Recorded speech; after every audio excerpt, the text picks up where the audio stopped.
Sagoli, Nadioliwis, Skanagoga, Skadago, and I just said in Oneida, greetings, what is the news? Are you with peace? I am with peace. Laguedio ni Yuyux. Laguedio is my name in Oneida, which means he is a good man. Dr. Thomas James Reed is my English name, and it is a pleasure to be with you all today. So shout out here to you all. Hope you're doing good today. Jose, Alexander, Jennifer, Kimberly, Shernice, Adrian, Benjamin, Maya, Ben, Lauren, Eileen, Nina, Mason, Shara, Dominic. Y'all are human beings who are worthy of love. Really grateful for each and every one of you. Hope you're enjoying your summer. Thank you all very much for all of your incredible talking circle responses, for all of your introductions. Each of you have been phenomenal, each and every one of you. It's been an honor to get to know each and every one of you, many different backgrounds, many different majors, many different people who are in this class. So keep on bringing yourself. There is no one more you than you.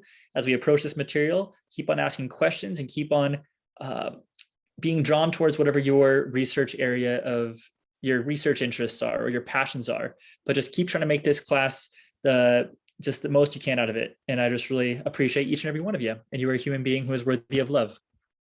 So without further ado, let's take a quick look here for our week 2, just looking at where we are and where we're going for the rest of the semester. You all have been phenomenal so far. I know we're just getting started here, but really been impressed with what I've been seeing so far, people. So really appreciate that. And let's see how we're doing right here. So again, we're going until July 1st. Y'all have been phenomenal. This is week 2 of a 6-week course. So what you're doing this week, looking at California Indians and storytelling. Is this the state that we are in right now? We have a gruesome history when it comes to our history towards indigenous peoples. Many of the mission systems, all the mission systems were actually built by indigenous enslaved peoples. And those are all mass burial sites for different people, even talked about by Father J. Sarah, who at one point was protested by different indigenous peoples in this area, not all, but many people voicing out this, their disgust for somebody who was in charge of a Holocaust, in charge of an enslavement, in charge of a genocide. And he would talk about how if anybody tried to stop the different people who were trying to sexually abuse the California Indians, that while they're building the mission systems, they would just kill that person and continue on anyways. So really harmful things, but really important to know. When we were coming into statehood, you'll see here in this video, History of Native California, and it talks about the first year that California rolls out this program, and they're offering anywhere from I believe it's 50 cents to $2, if I'm not mistaken, for the bounty on different people's heads. I believe that's $4 at the highest amount, if I'm not mistaken, 50 cents to $4. And the first year that California rolls out this program, they pay $1 million. The second year they roll out this program, California, the state of it, pays $1 million. So recognizing our history, at one point, we used to be here at Cal State Long Beach, the 49ers, but there was a lot of protests, especially within the American Indian Student Council and indigenous community, Native community around the school, just saying, we're really glorifying this idea, right? If you ever go to Knott's Berry Farm, different things, this idea, it seems like it's really glorified, really beautiful. We're doing this gold rush, but really think about that for some European Americans. But what about the people who are already there? What about the people who are literally, they were being paid bounties to be killing these people? So something to take into consideration as we understand our state, how we got to where we are today with the over 109 federally recognized tribes, and a couple of those state recognized, one being the Gabrieleño Tongva, and whose land we are on here, also on the Wendiño Achiman, and on the right next to the Shumash, as many other tribes here in the Southern California area. Go down to San Diego, Kumeyaay. So there are some of the nations down there as well too.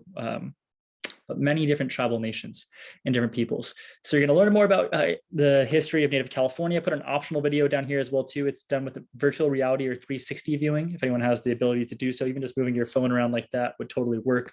But it's looking at that creation story of Pavungna, pretty cool resource there. And then lastly, you're going to watch this film, Smoke Signals. Maybe you've seen it, maybe you haven't. I know some of you are like, oh, this is actually my 4th semester, so taking a Native Studies class. Some of you, this is brand new. It's a GE. You got to be here. You're doing what you got to do. But I would definitely encourage you, please watch this film.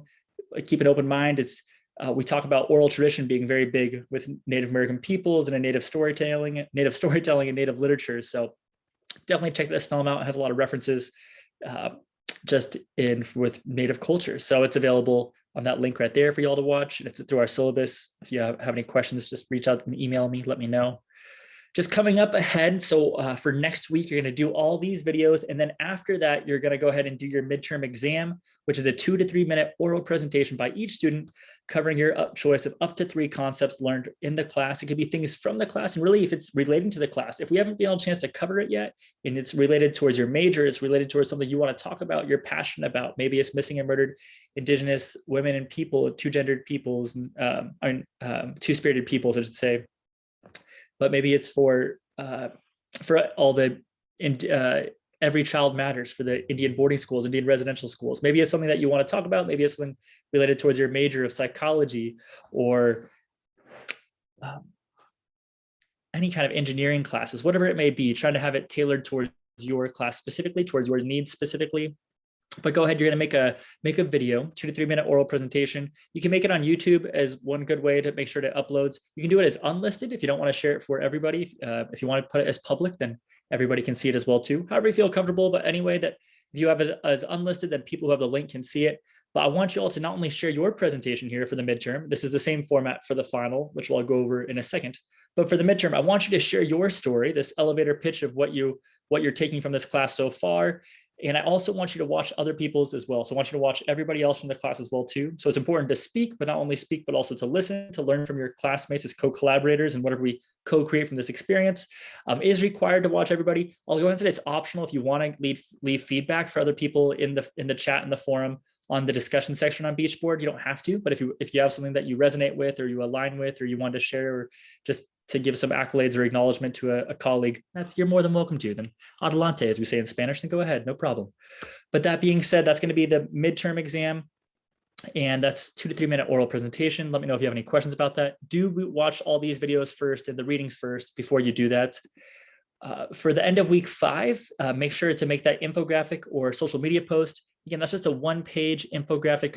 It can be all images if you want to make a collage, or it could be a combination of images and words. If you want to draw something by hand, then take a picture of it. That would work great too. If you want to make up to 10 slides, you can. It doesn't have to be all encompassing of every single thing from the class we've had so far. Again, it could be covering one concept or just a few concepts, 1, 2, or 3 concepts of things that you've learned so far, just things that you stand out with, things that stand out to you or resonate with you that you want to talk about or share more about. You're graded here on accuracy and effort. So not that you're just making things up and that you're doing your best work, trying to put forth your best work. Again, you're going to get out of this class what you put into it. So I'm really impressed with what I've seen so far. I'm learning a lot from you all just from your discussion points. So I'm looking forward to this infographic or social media post. If you want to create a fake social media account, almost like a burner account, you're more than welcome to do that. Or if you want to add it to your actual social media account, however you feel comfortable, people. I'm at Thomas James Reed on Instagram, at Thomas Reed 89 on TikTok. Don't use it very much, but definitely try to stay active on Instagram, just putting different things in terms of current events or just as being someone who is native person, also English, Irish, and German, but it's just want to share the culture and try to do it with finesse and style. So I like to talk about my culture, my heritage, and my people. So you can find me on there as well too, but go ahead. But you're going to make your own here. It doesn't have to be a social media post. You could do a Microsoft Word, just making some collage of words or different things. Dr. Malana Karenga, one of my colleagues and good friends who teaches in African American studies here at Cal State Long Beach, who also created Kwanzaa. And he talks about this idea that when you have knowledge, what knowledge for the sake of not only having knowledge, but what do you do with that knowledge? Do you share that knowledge? What do you do with that knowledge? So I really encourage you with this assignment.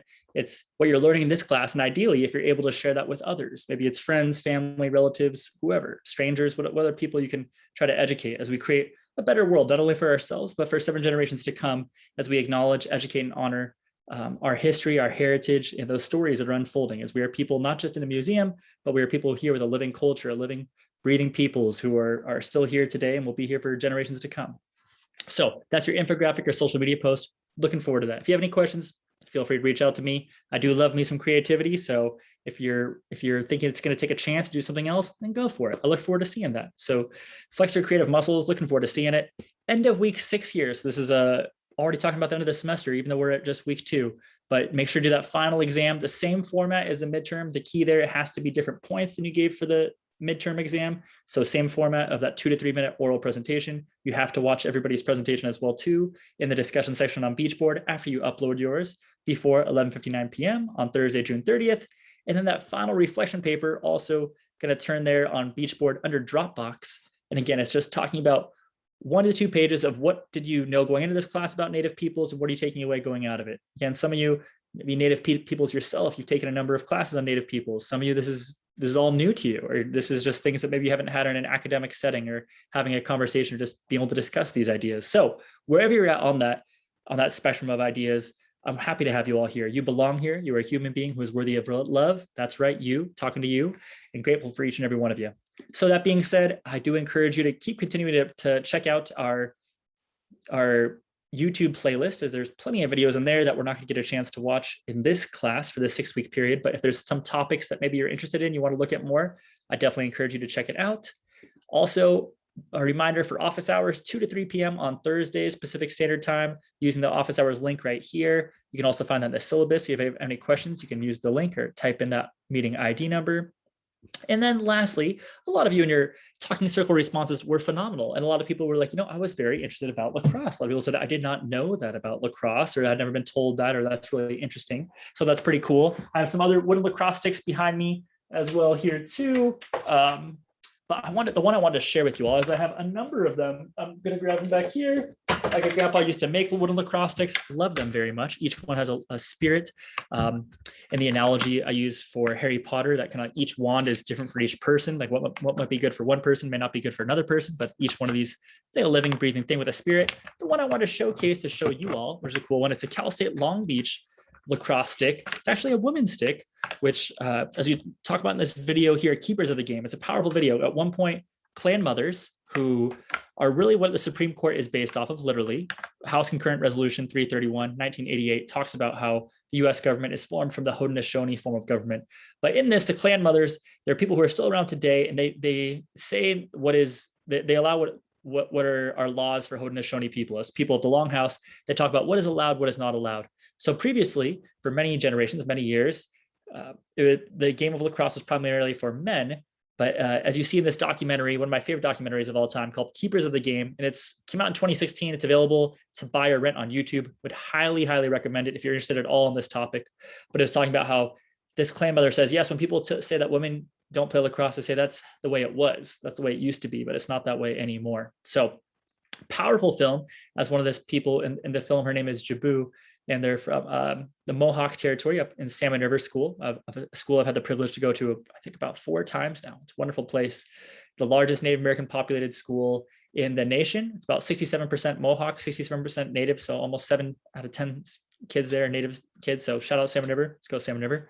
But anyway, so it talks about in the video that basically that women get medicine from this game as well too. That it helps lift up people's spirits. It helps people when they're fighting off depression or mental illness, or mental health issues, I should say, in terms of just feeling depressed, feeling existential crisis, feeling like you're down. This game can lift people up, lift up people's spirits, and it can be medicine for the people who are playing it. It can be medicine for people who watch it as well too. And Chief Warren Lyons tells me that the medicine is in the ball. When you're moving the ball around, everybody has to keep your eye on the ball as well too. So it makes you be very, very present, good activity. So that being said, women's lacrosse stick, this one here, it says CSULB. You can see it on the engraving right here, which is pretty cool, CSULB. So I got this one as a gift from one of my coaches when I played on the Cal State Long Beach lacrosse team once upon a time. And it's added to my wooden lacrosse stick collection, but pretty powerful stuff. So again, you watched Roots of Lacrosse, good for you. Awesome, good stuff. Grateful y'all loved that one. I was a co-producer for that. Spirit Game, Pride of a Nation, this one right here, I'm the ambassador for this film, and it took over a decade to make. Has over $1 million budget, endorsed by Nike. Phenomenal film. I've had a chance to speak on it up in San Francisco for the American Indian movement as well too, talking about this film. I've had a chance to talk about this film in Oneida, Wisconsin, out on my family's tribal nation out there, talking about the power of this game. And so really recommend, if you're interested at all about the spirit of lacrosse, about how this game is powerful, how this game is used for sovereignty, as for many years and in the past generations, for a long time for Native peoples, specifically for the Haudenosaunee people, the game of lacrosse would be used to settle disputes. So it'd be, instead of going to war, people would play a game of lacrosse. And even today, as we recognize and fight for our sovereignty as being recognized as Indigenous peoples, even though that's something that we inherently have, is given to us by the Creator, we don't need anyone to validate or recognize that. But at the same time, when you're doing political interactions like those recognitions, that matters a great deal.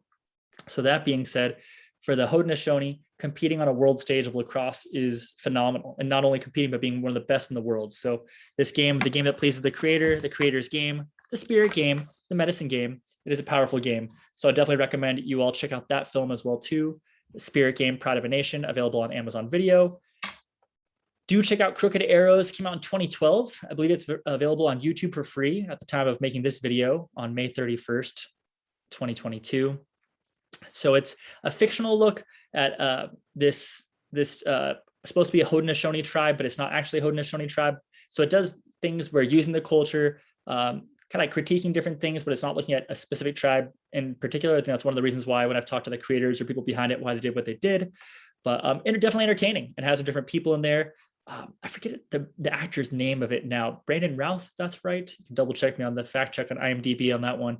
Let me know in the comments here. But I believe that the same actor from one of the revamped Superman movies that came out a decade or so ago. It's the same actor from that as well too. But anyways, recommend checking that one out as well too.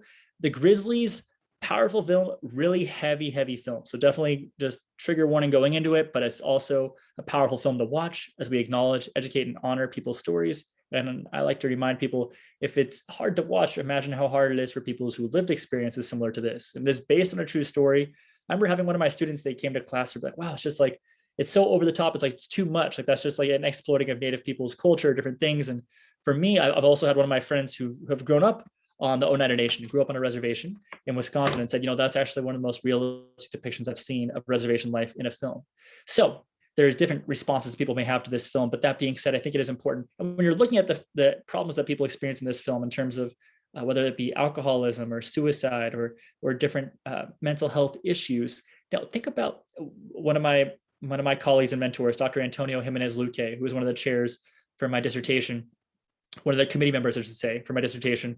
Dr. Jimenez Luque talks about that when you look at indigenous problems that people have, problems that indigenous peoples have, these are not solely indigenous problems. These are problems that were brought upon them by colonization, brought upon them by forcing peoples off their land, stealing people's lands, erasing people's history from textbooks and different things, and forcing people to learn a history that is not actually their own, or not actually even true to their own peoples who have been here for millennia, thousands of years before this as well too.